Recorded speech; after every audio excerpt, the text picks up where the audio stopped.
Guys, मैं Sumit Bhinda. Welcome to my YouTube channel science buddy. आज की हमारी इस यूट्यूब क्लास में हम डिस्कस करेंगे मोशन से रिलेटेड कुछ और बेसिक फंडामेंटल और बेसिक टर्म्स के बारे में। ये बेसिक टर्म्स हैं uniform and non uniform motion. किसी भी मूविंग ऑब्जेक्ट का स्पीड क्या होगा, स्पीड, उसका वेलोसिटी क्या होगा और उस मूविंग ऑब्जेक्ट का एक्सेलरेशन क्या होगा। ये कुछ ऐसे फंडामेंटल टर्म्स हैं मोशन से रिलेटेड जिनके बिना मोशन को एक्सप्लेन करना पॉसिबल नहीं होगा। इसी तरह के कुछ बेसिक और फंडामेंटल टर्म्स के बारे में हमने मोशन से रिलेटेड हमारी लास्ट क्लास में भी डिस्कस किया था, जिसमें हमने डिस्टेंस एंड डिस्प्लेसमेंट के बारे में डिस्कस किया था, जिसका लिंक हमारे डिस्क्रिप्शन बॉक्स में है। तो फर्स्ट ऑफ ऑल हम डिस्कस करेंगे uniform and non uniform motion के बारे में। अगर कोई ऑब्जेक्ट मोशन कर रहा है तो उस ऑब्जेक्ट का मोशन यूनिफॉर्म होगा या फिर नॉन यूनिफॉर्म होगा, ये समझने के लिए हम यूनिफॉर्म और नॉन यूनिफॉर्म मोशन के डेफिनेशन को देखते हैं। अगर किसी ऑब्जेक्ट का मोशन यूनिफॉर्म होगा तो उसका डेफिनेशन होगा if an object covers equal distance in equal intervals of time during its motion. मतलब कि अगर कोई ऑब्जेक्ट अपने पूरे मोशन के दौरान इक्वल टाइम इंटरवल में इक्वल डिस्टेंस कवर करे तो उसका मोशन क्या हो जाएगा, यूनिफॉर्म मोशन हो जाएगा। और नॉन यूनिफॉर्म मोशन क्या होगा कि अगर कोई मूविंग ऑब्जेक्ट अपने पूरे मोशन के दौरान इक्वल टाइम इंटरवल में अनइक्वल डिस्टेंस ट्रेवल करे। यहां पे डिफरेंस क्या है कि इक्वल टाइम इंटरवल में अनइक्वल डिस्टेंस ट्रेवल करे तो वहां पे मोशन कैसा हो जाएगा, नॉन यूनिफॉर्म मोशन, कि covers unequal distance in equal time interval. Basic difference क्या हुआ, यूनिफॉर्म मोशन वो मोशन होता है जिसमें ऑब्जेक्ट इक्वल टाइम इंटरवल में इक्वल डिस्टेंस ट्रेवल करता है, ठीक है। और नॉन यूनिफॉर्म मोशन क्या हो जाता है, उसमें टाइम इंटरवल तो इक्वल होता है बट वो इक्वल टाइम इंटरवल में ऑब्जेक्ट जो डिस्टेंस कवर करता है वो क्या होता है, अनइक्वल होता है। तो उस तरह के मोशन को हम क्या कहते हैं, नॉन यूनिफॉर्म मोशन कहते हैं। इसे हम एक एग्जांपल से डिस्कस करते हैं। जस्ट सपोज हमारे पास एक ऑब्जेक्ट है, ठीक है, और ये एक मूविंग ऑब्जेक्ट है और इसका मोशन जो है, जस्ट सपोज पहले वो एक यूनिफॉर्म मोशन है। अगर ये यूनिफॉर्मली मोशन कर रहा है तो इसका मोशन कैसा होगा, जस्ट सपोज ए अपने पूरे मोशन के दौरान हर एक सेकंड में 1 मीटर का डिस्टेंस कवर करता है। यानी कि ए जैसे ही मोशन स्टार्ट करता है तो अपने पहले 1 सेकंड में 1 मीटर का डिस्टेंस ट्रेवल करता है और इसके नेक्स्ट 1 सेकंड में भी 1 मीटर का ही डिस्टेंस ट्रेवल करता है और इसके नेक्स्ट 1 सेकंड में भी 1 मीटर का ही डिस्टेंस ट्रेवल करता है। कहने का मतलब है कि ए ऑब्जेक्ट अपने पूरे मोशन के दौरान हर 1 सेकंड में 1 मीटर का डिस्टेंस ट्रेवल करता है। तो यहां पे हमने ये ऑब्जर्व किया कि इक्वल टाइम इंटरवल, यहां पे टाइम इंटरवल क्या है, 1 सेकंड, ठीक है। तो इक्वल टाइम इंटरवल में इक्वल डिस्टेंस ट्रेवल कर रहा है यहां पे ऑब्जेक्ट। तो यहां पे ए जो है उसका मोशन कैसा हो जाएगा, यूनिफॉर्म मोशन हो जाएगा। बट जस्ट सपोज यहीं पर जस्ट सपोज ए का जो मोशन है वो क्या होगा कि ए ने जब मोशन स्टार्ट किया तो ए ने अपने मोशन के पहले 1 सेकंड में तो डिस्टेंस ट्रेवल किया 1 मीटर, ठीक है। बट जस्ट सपोज कि इसने अपने मोशन के नेक्स्ट 1 सेकंड में, अगले 1 सेकंड में इसने डिस्टेंस ट्रेवल किया 3 मीटर और अगले 1 सेकंड में इसने डिस्टेंस ट्रेवल किया 5 मीटर, ठीक है। तो यहां पे हम क्या ऑब्जर्व कर सकते हैं कि ए जो मोशन कर रहा है उसमें ए अपने पूरे मोशन के दौरान इक्वल टाइम इंटरवल में, यहां पे इक्वल टाइम इंटरवल क्या है, 1 सेकंड, इक्वल टाइम इंटरवल में अनइक्वल डिस्टेंस ट्रेवल कर रहा है। पहले 1 सेकंड में तो 1 मीटर कवर किया, दूसरे 1 सेकंड में उसने 3 मीटर कवर किया और नेक्स्ट 1 सेकंड में उसने 5 मीटर कवर किया। Basically through out the motion object का मोशन कैसा है, non uniform, equal time interval में अनइक्वल डिस्टेंस ट्रेवल कर रहा है। तो इस तरह का मोशन क्या कहलाएगा, नॉन यूनिफॉर्म मोशन कहलाएगा ऑब्जेक्ट। यूनिफॉर्म और नॉन यूनिफॉर्म मोशन के बाद अभी हम डिस्कस करेंगे स्पीड के बारे में कि जस्ट सपोज अगर कोई भी ऑब्जेक्ट मोशन कर रहा है तो उस मोशन करते हुए ऑब्जेक्ट का स्पीड क्या होगा, हम उस मूविंग ऑब्जेक्ट के स्पीड को कैसे डिफाइन करेंगे। अगर हम किसी भी मूविंग ऑब्जेक्ट के स्पीड को सिंपली डिफाइन करें तो उसका एक सिंपल सा डेफिनेशन होगा, वो क्या होगा कि किसी भी मूविंग ऑब्जेक्ट का स्पीड क्या होगा, rate of motion. Just suppose अगर कोई ऑब्जेक्ट मोशन कर रहा है तो उस ऑब्जेक्ट के मोशन का रेट ही उस ऑब्जेक्ट की स्पीड कहलाता है। अभी आप कंफ्यूज हो जाएंगे कि सर किसी भी मोशन करते हुए ऑब्जेक्ट का हमें रेट कैसे पता चलेगा, हमें रेट कैसे समझ में आएगा कि किसी भी ऑब्जेक्ट के मोशन का रेट क्या है। सो रेट ऑफ मोशन क्या होता है, हम इसे भी यहां पे समझेंगे। जस्ट सपोज कोई भी एक ऑब्जेक्ट मोशन कर रहा है तो हमें ये तो पता है कि अगर कोई ऑब्जेक्ट मोशन करेगा इसका मतलब है कि वो ऑब्जेक्ट कोई ना कोई डिस्टेंस भी ट्रेवल करेगा, ठीक है। अगर कोई ऑब्जेक्ट एक जगह से दूसरे जगह तक मूव करता है उसे ये मोशन कहते हैं। तो अगर कोई ऑब्जेक्ट मोशन कर रहा है तो वो ऑब्जेक्ट डेफिनेटली एक डिस्टेंस कवर करेगा।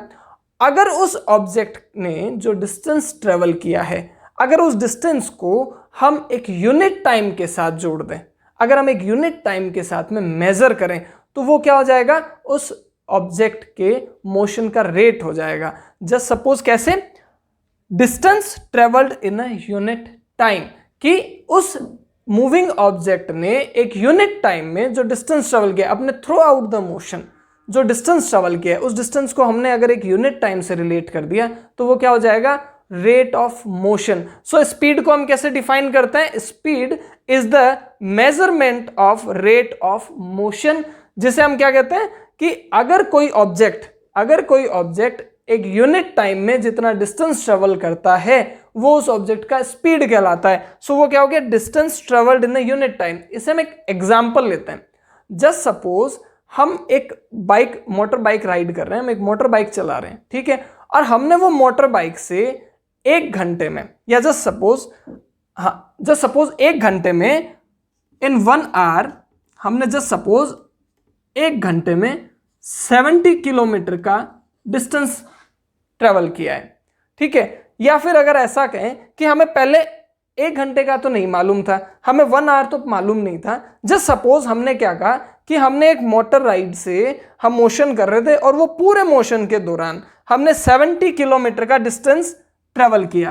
क्या कहा कि हमने मोटर बाइक से 70 किलोमीटर का डिस्टेंस ट्रेवल किया। अभी अगर हमने ये डिस्टेंस को, हमने मोशन कितना किया, 70 किलोमीटर का डिस्टेंस ट्रेवल किया पूरे मोशन के दौरान। अभी अगर हम इस डिस्टेंस को एक यूनिट टाइम के साथ रिलेट करते हैं कि हमने ये डिस्टेंस ट्रेवल कितने टाइम में किया, 1 आवर में ट्रेवल किया।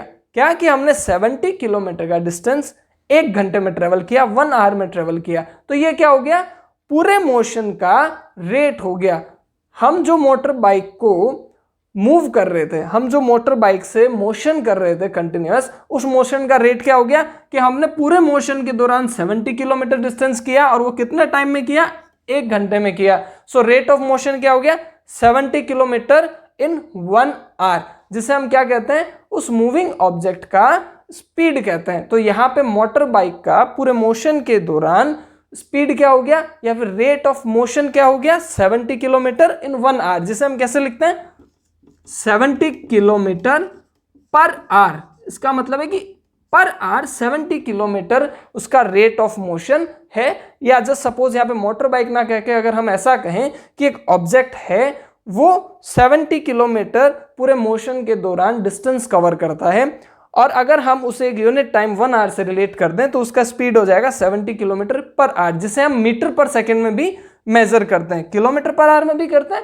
और मीटर पर सेकेंड में भी हम करते हैं। जस्ट सपोज कि अगर ऑब्जेक्ट 10 मीटर 1 सेकेंड में, कोई ऑब्जेक्ट 10 मीटर डिस्टेंस कवर करता है, ठीक है, तो हम उसे कैसे लिखेंगे, 10 मीटर पर सेकेंड, जो कि क्या हो गया, रेट ऑफ मोशन या फिर distance travelled in unit time, जिसे हम क्या कहते हैं, ऑब्जेक्ट का स्पीड कहते हैं। और उसका एसआई यूनिट क्या होता है स्पीड का, मीटर पर सेकेंड। एसआई यूनिट, जो एसआई यूनिट होता है वो क्या होता है, मीटर पर सेकेंड या फिर किलोमीटर पर आवर। सो जैसा कि हमने अभी डिस्कस किया कि किसी भी मूविंग ऑब्जेक्ट का मोशन सिर्फ 2 तरह का होता है, एक तो होता है यूनिफॉर्म मोशन और एक होता है non uniform motion. So just suppose अगर ऑब्जेक्ट यूनिफॉर्मली मोशन कर रहा है तो यूनिफॉर्म मोशन करने वाले ऑब्जेक्ट का स्पीड क्या होगा, through out the motion constant होगा। कैसे, बिकॉज यूनिफॉर्म मोशन में ऑब्जेक्ट क्या करता है,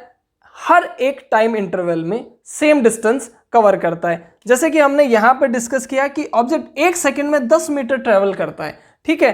तो ऑब्जेक्ट हर एक सेकंड में यही सेम डिस्टेंस जो है वो कवर करेगा, हर एक सेकंड में 10 मीटर डिस्टेंस ही कवर करेगा। तो अगर कोई ऑब्जेक्ट यूनिफॉर्मली मोशन कर रहा है तो उस यूनिफॉर्म मोशन करने वाले ऑब्जेक्ट का जो स्पीड होगा वो थ्रू आउट द मोशन, पूरे मोशन के दौरान सेम रहेगा, कांस्टेंट रहेगा, उसमें कोई चेंज नहीं आएगा। But just suppose in case कि मोशन जो है वो नॉन यूनिफॉर्म है, ऑब्जेक्ट का मोशन क्या है, नॉन यूनिफॉर्म है। तो नॉन यूनिफॉर्म में स्पीड क्या होगा, बिकॉज हर एक टाइम इंटरवल के बाद में जो डिस्टेंस है वो तो चेंज हो जाता है। पहले 1 सेकंड में 10 मीटर था, दूसरे 1 सेकंड में हो सकता है 5 मीटर ही कवर किया हो, थर्ड जो होगा नेक्स्ट जो टाइम इंटरवल होगा उसमें हो सकता है 15 मीटर कवर किया हो। तो इन case of non uniform motion में क्या हो जाता है कि स्पीड की वैल्यूज हमारे पास में डिफरेंट होती है। तो नॉन यूनिफॉर्म मोशन के दौरान अगर कोई भी ऑब्जेक्ट मोशन कर रहा है तो उसमें स्पीड को हम कैलकुलेट कैसे करते हैं, एवरेज स्पीड के तौर पे, बिकॉज हमारे पास में स्पीड की वैल्यूज डिफरेंट होती है। तो हम average speed, as an average speed उसे मेजर करते हैं। और एवरेज स्पीड को मेजर करने का मैथमेटिकल फॉर्मूला क्या होता है, total distance covered divided by total time taken. कहने का मतलब है कि पूरे नॉन यूनिफॉर्म मोशन के दौरान ऑब्जेक्ट ने जितना भी टोटल डिस्टेंस कवर किया है, ठीक है, जस्ट सपोज अगर उसने 150 किलोमीटर ट्रेवल किया है, पूरे नॉन यूनिफॉर्म मोशन के दौरान 150 किलोमीटर ट्रेवल किया है, तो टोटल डिस्टेंस कवर्ड कि टोटल कितना डिस्टेंस कवर किया, 150 kilometre. And total time taken, अभी जस्ट सपोज उसने कितने टाइम में ये टोटल डिस्टेंस ट्रेवल किया, 2 घंटे में। हमने कहा कि उसने 2 घंटे में 150 किलोमीटर कवर किया है, तो इन 2 आवर्स, ठीक है। तो यहां पे एवरेज स्पीड क्या हो जाएगा, 150 divided by 2, that means 75 kilometre per hour. So it will be 75 kilometre per hour. So ये क्या हो जाएगा, एवरेज स्पीड हो जाएगा, बिकॉज नॉन यूनिफॉर्म मोशन में हमारे पास डिफरेंट वैल्यूज होती हैं। So in case of non uniform motion we calculate speed as average speed. Okay, so average speed को हम v से डिनोट करते हैं, डिस्टेंस को हम s से, और टोटल टाइम टेकन को कैपिटल T से। तो यहां पे इसका मैथमेटिकल फॉर्मूला क्या हो जाएगा, v equals to s upon t। अभी हम डिस्कस करेंगे किसी भी मूविंग ऑब्जेक्ट की वेलोसिटी के बारे में, कि वेलोसिटी क्या होती है किसी भी मूविंग ऑब्जेक्ट की। अभी जस्ट हमने एक मूविंग ऑब्जेक्ट की स्पीड के बारे में डिस्कस किया, ठीक है। तो स्पीड और वेलोसिटी में जो बेसिक डिफरेंस होता है वो क्या होता है, स्पीड एक स्केलर प्रॉपर्टी होती है और वहीं पे वेलोसिटी जो है वो एक वेक्टर प्रॉपर्टी होती है। अभी आप सोचेंगे कि स्केलर और वेक्टर प्रॉपर्टीज क्या होती हैं। सो अगर किसी भी फिजिकल प्रॉपर्टी में सिर्फ उसका मैग्नीट्यूड हो, यहाँ पे मैग्नीट्यूड से मतलब है कि अगर ऐसी प्रॉपर्टी जिसका सिर्फ एक न्यूमेरिकल वैल्यू हो, न्यूमेरिकल वैल्यू को मैग्नीट्यूड कहा जाता है। तो अगर किसी भी फिजिकल प्रॉपर्टी में सिर्फ न्यूमेरिकल वैल्यू हो, मतलब कि सिर्फ उसका मैग्नीट्यूड हो, तो ऐसी प्रॉपर्टीज को स्केलर प्रॉपर्टीज कहा जाता है। और वहीं पे ऐसी फिजिकल प्रॉपर्टीज जिसमें मैग्नीट्यूड के साथ साथ उसका डायरेक्शन भी हमें पता हो, तो उसे क्या कहा जाता है, वेक्टर प्रॉपर्टी कहा जाता है। सो स्पीड क्या है, एक स्केलर प्रॉपर्टी है, मतलब स्पीड का सिर्फ हमें मैग्नीट्यूड पता होता है, हमें ये तो पता होता है कि ऑब्जेक्ट के मोशन की रेट क्या है, जो मूविंग ऑब्जेक्ट है उसकी स्पीड क्या है, लेकिन हमें ये नहीं पता होता कि वो ऑब्जेक्ट उस स्पीड के साथ कौन से डायरेक्शन में मूव कर रहा है, उसके मोशन का डायरेक्शन क्या है। तो अगर हमें किसी भी मूविंग ऑब्जेक्ट की स्पीड के साथ उसका डायरेक्शन भी पता हो, जस्ट सपोज कोई ऑब्जेक्ट मोशन कर रहा है, ठीक है, हमें उसका स्पीड भी पता है कि एक ऑब्जेक्ट है जिसका स्पीड क्या है, just suppose 70 kilometre per our एक ऑब्जेक्ट का स्पीड है, ठीक है। तो स्पीड तो स्केलर है, स्केलर मतलब सिर्फ एक न्यूमेरिकल वैल्यू जिसे मैग्नीट्यूड कहा जाता है। तो यहाँ पे सिर्फ हमें न्यूमेरिकल वैल्यू पता है 70 किलोमीटर पर आवर, बट हमें उसके मोशन का डायरेक्शन नहीं पता। तो अगर हमें ये 70 किलोमीटर पर आवर की स्पीड के साथ मोशन करने वाले ऑब्जेक्ट का डायरेक्शन भी पता हो कि ये स्पीड से वो कौन से डायरेक्शन में मोशन कर रहा है, तो उस स्पीड विथ डायरेक्शन को ही हम क्या कहते हैं, वेलोसिटी कहते हैं। तो वेलोसिटी का डेफिनेशन क्या होता है? स्पीड विद डायरेक्शन, कि अगर किसी मूविंग ऑब्जेक्ट की स्पीड के साथ साथ हमें उसका डायरेक्शन भी बताओ कि वो ऑब्जेक्ट उस स्पीड के साथ कौन से डायरेक्शन में मोशन कर रहा है, तो उस स्पीड विद डायरेक्शन को हम क्या कहते हैं? उस ऑब्जेक्ट की वेलोसिटी कहते हैं। सो बेसिकली वेलोसिटी जो है वो स्पीड ही होता है। स्पीड में बस डिफरेंस क्या है कि स्पीड में डायरेक्शन नहीं होता, ठीक है, सिर्फ न्यूमेरिकल वैल्यू होती है, सिर्फ मैग्नीट्यूड होता है। बट अगर स्पीड के साथ साथ डायरेक्शन भी ऐड कर दिया जाए तो उस स्पीड को क्या कहते हैं? उस स्पीड विद डायरेक्शन को हम क्या कहते हैं? वेलोसिटी कहते हैं, ठीक है। सो अगर स्पीड और वेलोसिटी में जो बेसिक डिफरेंस पूछा जाए तो वो क्या होता है कि वेलोसिटी जो है वो एक वेक्टर प्रॉपर्टी होता है, ऐसी प्रॉपर्टी जिसमें मैग्नीट्यूड के साथ साथ उसका डायरेक्शन भी होता है, ठीक है, तो वेक्टर प्रॉपर्टी। जबकि स्पीड जो है वो सिर्फ एक स्केलर प्रॉपर्टी होता है, मतलब कि सिर्फ स्पीड का न्यूमेरिकल वैल्यू होता है, सिर्फ मैग्नीट्यूड होता है, कोई डायरेक्शन नहीं होता है। और इस मैग्नीट्यूड में अगर हम डायरेक्शन ऐड कर दें तो स्पीड विद डायरेक्शन को हम क्या कहते हैं? वेलोसिटी कहते हैं, ठीक है। तो बेसिकली वेलोसिटी क्या हुआ? स्पीड ही होता है, बस स्पीड विद डायरेक्शन होता है। सो वेलोसिटी का एसआई यूनिट स्पीड का ही एसआई यूनिट होगा, वो क्या होगा? मीटर पर सेकेंड। अभी जैसे कि हमने स्पीड में यूनिफॉर्म और नॉन यूनिफॉर्म मोशन के केसेस के बारे में डिस्कस किया था, वही सेम केसेस होंगे वेलोसिटी के बारे में। जस्ट सपोज अगर मूविंग ऑब्जेक्ट का मोशन यूनिफॉर्म है, यूनिफॉर्म मतलब कि थ्रू आउट मोशन, पूरे मोशन के दौरान अगर ऑब्जेक्ट की जो वेलोसिटी है वो अगर कांस्टेंट है, अगर वो एक ही रहती है, मतलब कि वो ऑब्जेक्ट क्या हुआ? यूनिफॉर्म मोशन कर रहा है, बिकॉज उसकी वेलोसिटी चेंज ही नहीं हो रही है। जस्ट सपोज वो 40 किलोमीटर पर आवर से शुरू किया उसने मोशन, ठीक है, और थ्रू आउट द मोशन उसकी वेलोसिटी 40 किलोमीटर पर आ रही है, तो ये क्या हुआ? यूनिफॉर्म मोशन हुआ, उसमें कोई भी चेंज नहीं हुआ कि वेलोसिटी जो है वो कांस्टेंट बनी रहती है पूरे मोशन के दौरान, ठीक है। तब तो क्या हो गया? वेलोसिटी वही रहेगी जो एक वैल्यू रहती है। बट जस्ट सपोज अगर नॉन यूनिफॉर्म है वहां पे, अगर just suppose non uniform motion है तो यहाँ पे तो हमारे पास में वेलोसिटी की वैल्यूज डिफरेंट डिफरेंट आएंगी। तो उन केसेस में जैसे हम स्पीड का एवरेज स्पीड कैलकुलेट करते हैं, वैसे ही वेलोसिटी को भी हम एवरेज वेलोसिटी के तौर पे कैलकुलेट करेंगे। और यहाँ पे जो मैथमेटिकल वैल्यू होगा एवरेज वेलोसिटी का, वो क्या होगा? Initial velocity plus final velocity upon 2। ये कैसे हुआ? जस्ट सपोज हमें एक एग्जाम्पल दिया गया है कि एक ऑब्जेक्ट है जो कि पहले तो 60 किलोमीटर पर आवर की वेलोसिटी के साथ में मोशन कर रहा था, ठीक है, और कुछ टाइम बाद, जस्ट सपोज 1 घंटे बाद, वो 80 किलोमीटर पर आवर की वेलोसिटी के साथ में मोशन करने लग जाता है। तो यहाँ पे क्या करेंगे? उसका एवरेज वेलोसिटी होगा, बिकॉज नॉन यूनिफॉर्म है, पहले 60 किलोमीटर पर आवर था, फिर 80 किलोमीटर पर आवर हो गया, तो यहाँ पे नॉन यूनिफॉर्म है, तो एवरेज वेलोसिटी कैसे निकालेंगे? जो 60 किलोमीटर पर आवर जो हमें पहले उसकी वेलोसिटी दी हुई थी, वो क्या हो जाएगी? उसकी इनिशियल वेलोसिटी हो जाएगी। और कुछ टाइम बाद जो उसकी वेलोसिटी में चेंज आके 80 किलोमीटर पर आवर जो उसकी वेलोसिटी हो जाती है, वो क्या हो जाएगी? फाइनल वेलोसिटी हो जाएगी। तो हमारे पास में अगर वेलोसिटी की 2 वैल्यूज गिवन होती है तो हम उसका मीन कैलकुलेट कर लेते हैं। और मीन कैसे कैलकुलेट करते हैं? Initial velocity plus final velocity upon 2, उसे 2 से डिवाइड करके हम उसकी मीन वैल्यू यहाँ पे कैलकुलेट कर लेंगे। सो एवरेज वेलोसिटी का फॉर्मूला हो जाएगा initial velocity plus final velocity divided by 2, जिसे हम डिनोट करते हैं average velocity equals to u हो जाएगा इनिशियल वेलोसिटी प्लस v हो जाएगा फाइनल वेलोसिटी अपॉन 2। सो हमें यहाँ पे ध्यान रखना है कि अगर यूनिफॉर्म मोशन है तो पूरे मोशन के दौरान जो वैल्यू होगी वेलोसिटी की वो एक ही होगी, कांस्टेंट होगी।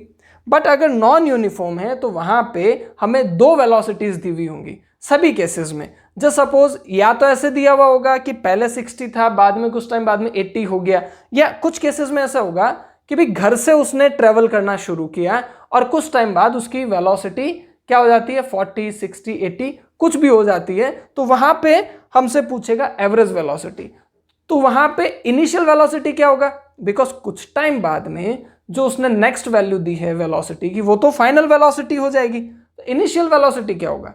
भाई घर से अगर मोशन स्टार्ट किया है तो घर पे जब रेस्ट की पोजीशन में थे तब इनिशियल वेलोसिटी क्या होगी, 0। तो यहाँ पे भी हमारे पास में दो वैल्यूज हो जाएंगी कि एक तो जब घर पे रेस्ट की पोजीशन में थे वो इनिशियल वेलोसिटी जो कि क्या हो जाएगी 0, और जो फाइनल वेलोसिटी आई कुछ टाइम बाद में जो वेलोसिटी हमने अटेन करी है या ऑब्जेक्ट ने अटेन करी है वो क्या हो जाएगी, फाइनल वेलोसिटी हो जाएगी। सो उसका क्या हो जाएगा, वही सेम मैथमेटिकल फॉर्मूला से हम उसे कैलकुलेट करेंगे। यहां पे हम ये एग्जाम्पल के थ्रू इसे डिस्कस करते हैं। ये एग्जाम्पल में एक कार 8 आवर्स में 400 किलोमीटर यूनिफॉर्म मोशन के साथ में कवर करती है। तो हमें यहाँ पे ये कार ने यूनिफॉर्म मोशन करते हुए जो 400 किलोमीटर का डिस्टेंस ट्रेवल किया है उसमें उसका एवरेज वेलोसिटी क्या होगा वो हम यहाँ पे कैलकुलेट करेंगे। तो यहाँ पे हमें सबसे पहले तो ये ध्यान रखना है कि हमने एग्जाम्पल में क्या कहा है, मोशन कैसा है, यूनिफॉर्म मोशन है। तो अगर यूनिफॉर्म मोशन होगा तो थ्रू आउट द मोशन जो वेलोसिटी है कार का वो तो कांस्टेंट रहेगा। तो अगर यूनिफॉर्म मोशन है तो यूनिफॉर्म मोशन के केसेस में जो वेलोसिटी है वो हम स्पीड के मैथमेटिकल फॉर्मूला से कैलकुलेट करते हैं। वो क्या होता है, total distance travelled divided by total time. So यहाँ पे तो वो सेम हो जाएगा कि 400 किलोमीटर ट्रेवल किया है तो अगर 400 किलोमीटर को अगर हम टोटल टाइम से डिवाइड कर दें तो हमारे पास में क्या आ जाएगा, यहाँ पे 50 किलोमीटर पर आवर यहाँ पे हमारे पास क्या आ जाएगा, इसका वेलोसिटी आ जाएगा अगर यूनिफॉर्म मोशन है तो।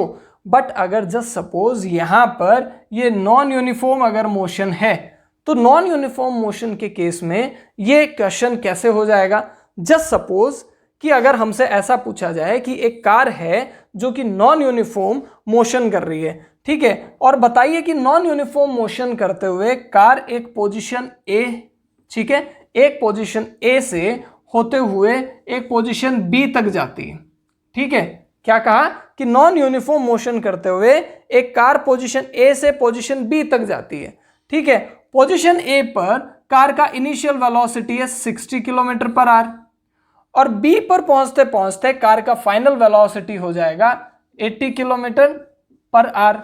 ठीक है, अगर हमसे यह पूछा जाए कि अभी बताइए कि ए से बी तक जाने में कार का एवरेज वेलोसिटी क्या रहेगा जबकि मोशन क्या होगा, नॉन यूनिफॉर्म होगा। तो यहां पे हम एवरेज वेलोसिटी ये फॉर्मूला से कैलकुलेट करेंगे कि initial velocity plus final velocity divided by 2, मतलब दोनों वैल्यूज का मीन वैल्यू हम कैलकुलेट कर लेंगे। तो यहां पे क्या हो जाएगा 60 plus 80 divided by 2, so it will B 140 divided by 2, so 70 kilometre per our हमारे पास में क्या आ जाएगा, एवरेज वेलोसिटी आ जाएगा। ऐसे केसेस में जब पूछा जाए कि दो पोजीशन के बीच में अगर कोई ऑब्जेक्ट मोशन कर रहा है तो पहली पोजीशन पे उसकी इनिशियल वेलोसिटी हमारे पास में गिवन हो और लास्ट जो पोजीशन है उस पे उसकी फाइनल वेलोसिटी अगर हमारे पास में गिवन हो तो हमें उसका एवरेज वेलोसिटी कैसे कैलकुलेट करना है। अभी जस्ट सपोज ये दोनों केसेस में तो क्या था कि हमारे पास में इनिशियल और फाइनल वेलोसिटी गिवन थी। यूनिफॉर्म में तो हमें पता है कि कांस्टेंट रहना है, ठीक है, या यहां पर ऐसा हो सकता है कि हमें कहे कि ये जो ए है यहां पर ये रेस्ट की पोजीशन है कि अगर जस्ट सपोज हमें कहा जाए कि एक कार से हमने ट्रेवल करना शुरू किया और वो ट्रेवल हमने शुरू किया हमारे घर से, तो अगर घर पे से अगर हम ट्रेवल करना शुरू करते हैं तो ऑब्वियसली हम रेस्ट की पोजीशन पे हैं। तो रेस्ट की पोजीशन से अगर हम मोशन करना शुरू करते हैं तब इनिशियल वेलोसिटी हमेशा 0 होगी। ठीक है, अगर वहां पे क्वेश्चन में दी हुई है या नहीं है, बट अगर ऐसा मेंशन है कि हमने घर से रेस्ट की पोजीशन से मोशन करना स्टार्ट किया है तब वहां पे इनिशियल वेलोसिटी हमेशा 0 होगी। तो या तो इनिशियल और फाइनल दोनों गिवन होंगी या हमें कहा होगा कि हम रेस्ट की पोजीशन से या घर से ट्रेवल करना शुरू करते हैं, कुछ टाइम बाद में हमारी फाइनल वेलोसिटी ये हो जाती है, तो कैलकुलेट कीजिए एवरेज वेलोसिटी, तब इनिशियल वेलोसिटी 0 और फाइनल जो भी हमें गिवन होगी। But just suppose, just imagine कि यहां पे हमें ना तो इनिशियल वेलोसिटी गिवन है ना ही फाइनल गिवन है। ठीक है, हमें क्या कहा है कि एक कार है जो कि ए से बी तक ट्रेवल करती है, ठीक है, और ए से बी तक के बीच का जो टोटल डिस्टेंस है वो क्या है 400 किलोमीटर है। ठीक है, और हमें यह भी कहा गया है कि ए से बी तक 400 किलोमीटर का डिस्टेंस ट्रेवल करने में कार को बेसिकली 8 आवर्स का टाइम लगता है। ठीक है। और अभी बताइए कि उसका एवरेज वेलोसिटी क्या होगा। तो यहां पे हम एवरेज वेलोसिटी कैसे कैलकुलेट करेंगे, बिकॉज हमारे पास में फॉर्मूला तो है इनिशियल प्लस फाइनल वेलोसिटी का, और ऐसे केसेस में तो हमें सिर्फ डिस्टेंस ट्रेवल्ड दिया हुआ है और वो डिस्टेंस को ट्रेवल करने में जो टाइम लग रहा है वो गिवन है, ठीक है। तो इसका कैलकुलेशन भी हम स्पीड के फॉर्मूला से ही करेंगे, बट यहाँ पे थोड़ा सा चेंज है। स्पीड का जो हमने यूनिफॉर्म मोशन में वेलोसिटी कैलकुलेट किया था उसका क्या था फॉर्मूला, उसका था total distance travelled divided by total taken time, मतलब पूरा डिस्टेंस ट्रेवल करने में जितना टाइम लगा उससे हम डिवाइड कर देते हैं। बट यहां पर ऐसा नहीं होगा, यहां पे हम टोटल डिस्टेंस ट्रेवल्ड नहीं यूज करेंगे, यहां पे हम क्या यूज करेंगे, total displacement, displacement, total displacement divided by total time. हमें ध्यान रखना है डिस्टेंस और डिस्प्लेसमेंट के बीच में डिफरेंस होता है, जो कि हमने हमारी पहले की क्लास में डिस्कस भी किया है, जिसका लिंक हमने हमारे डिस्क्रिप्शन बॉक्स में ऐड भी किया है। सो हमें ध्यान रखना है कि यहां पे हमने क्या लिखा है, डिस्प्लेसमेंट लिखा है, डिस्टेंस नहीं लिखा है। यूनिफॉर्म मोशन में तो हमने स्पीड के फॉर्मूला से मेजर कर लिया था, कैलकुलेट कर लिया था, बट यहां पे हम डिस्टेंस से नहीं करेंगे, ठीक है। बिकॉज आप सोचेंगे कि ठीक है डिस्टेंस तो गिवन ही है, ए से बी के बीच का जो 400 किलोमीटर गिवन है वो तो हमें डिस्टेंस दिया हुआ है, तो हम यहां पे डिस्टेंस ले लेते हैं, बट डिस्टेंस नहीं होगा, ये दिया है डिस्प्लेसमेंट, मतलब कि शॉर्टेस्ट डिस्टेंस। तो यहां क्या कहा है कि ए और बी दो पोजीशन है जिनके बीच का जो डिस्प्लेसमेंट है वो क्या है, 400 किलोमीटर है, मतलब कि शॉर्टेस्ट डिस्टेंस जो है वो 400 किलोमीटर है और उसे ट्रेवल करने में 8 आवर्स का टाइम लगता है, ठीक है। तो यहां क्या हो जाएगा, average velocity equals to displacement upon time, तो वो क्या हो जाएगा 400 डिवाइडेड बाय 8, ठीक है। आंसर सेम आ रहा है दोनों में, बट यहां पे जो डिफरेंस है वो कब आएगा, जस्ट सपोज हमसे क्या कहा जाए कि कार ए से बी पे गया और बी से वापस से ए पे आ गया, ठीक है, और वापस से ए पे आने के बाद में बताइए कि उसने ए से बी तक जाने में और बी से वापस ए तक आने में जो मोशन किया उस मोशन के दौरान उसका एवरेज वेलोसिटी क्या था। तो यहां पे हम कैसे कैलकुलेट करेंगे, भाई ए से बी तक जाने में 400 किलोमीटर, बी से वापस ए तक आने में अगेन 400 किलोमीटर, तो टोटल डिस्टेंस तो क्या हो गया 800 किलोमीटर हो गया ना। बट यहां पर ऐसे केस में जो एवरेज वेलोसिटी आएगा वो क्या होगा, डिस्प्लेसमेंट। तो डिस्प्लेसमेंट क्या होता है कि आपकी पोजीशन के बीच में शॉर्टेस्ट डिस्टेंस क्या है। तो आपकी इनिशियल पोजीशन जो थी वो भी ए थी, आपने ए से मोशन करना शुरू किया था, आप ए से बी पे गए और बी से वापस ए पे आ गए, और जब आप वापस ए पे आए तब इसने पूछा है कि पूरे मोशन के दौरान उसकी एवरेज वेलोसिटी क्या थी। तो यहां पे आपकी पोजीशन में तो कोई चेंज ही नहीं हुआ, इनिशियल भी आप ए पे थे, लास्ट में भी आप ए पे ही हैं, तो डिस्प्लेसमेंट क्या हुआ, यहां पे तो डिस्प्लेसमेंट हुआ ही नहीं ना। आपने डिस्टेंस कितना ट्रेवल किया इट डजंट मैटर, वो मैटर नहीं करता है, मैटर क्या करता है कि आपकी इनिशियल और फाइनल पोजीशन में डिस्प्लेसमेंट कितना हुआ है, क्या आपकी पोजीशन चेंज हुई है। तो इसने जो पूछा उसमें तो पोजीशन नहीं चेंज हुई है, ये हम डिस्टेंस और डिस्प्लेसमेंट में भी डिस्कस कर चुके हैं। सो क्या होता है यहाँ पे डिस्प्लेसमेंट इसीलिए मेंशन किया है कि ऐसे केसेस में जहां पे हमसे ऐसा पूछा जाए कि हम ए से बी तक गए और बी से वापस से ए पे आ गए, ठीक है, कि हम घर से मार्केट गए और मार्केट से वापस घर आ गए, तो बताइए कि हमारा जो पूरा मोशन था उसमें हमारा एवरेज वेलोसिटी क्या था, तो वहां पे 0 हो जाएगा, बिकॉज डिस्प्लेसमेंट तो कुछ हुआ ही नहीं ना। पूरे मोशन के बाद हमारी जो पोजीशन है वो तो सेम ही रही, तो उसमें डिस्प्लेसमेंट 0, तो 0 अपॉन टाइम चाहे से कुछ भी लगे तो वहां पे एवरेज वेलोसिटी भी क्या हो जाएगा 0 हो जाएगा। हाँ वहां पे स्पीड हो सकता है, बिकॉज स्पीड क्या होता है, हमने जो डिस्टेंस ट्रेवल किया है उसमें हम टाइम से डिवाइड करते हैं, तो डिस्टेंस यहाँ पे स्पीड तो हो जाएगा 800 kilometre by divided by 8, so 100 kilometre per our speed हो जाएगा, बट वेलोसिटी नहीं होगा, बिकॉज स्पीड तो डिस्टेंस से कैलकुलेट होता है और वेलोसिटी किससे होता है, डिस्प्लेसमेंट से। तो ये जो डिफरेंस है माइनर, ये हमें ध्यान रखना है, ये काफी कंफ्यूजिंग होता है यहाँ पे।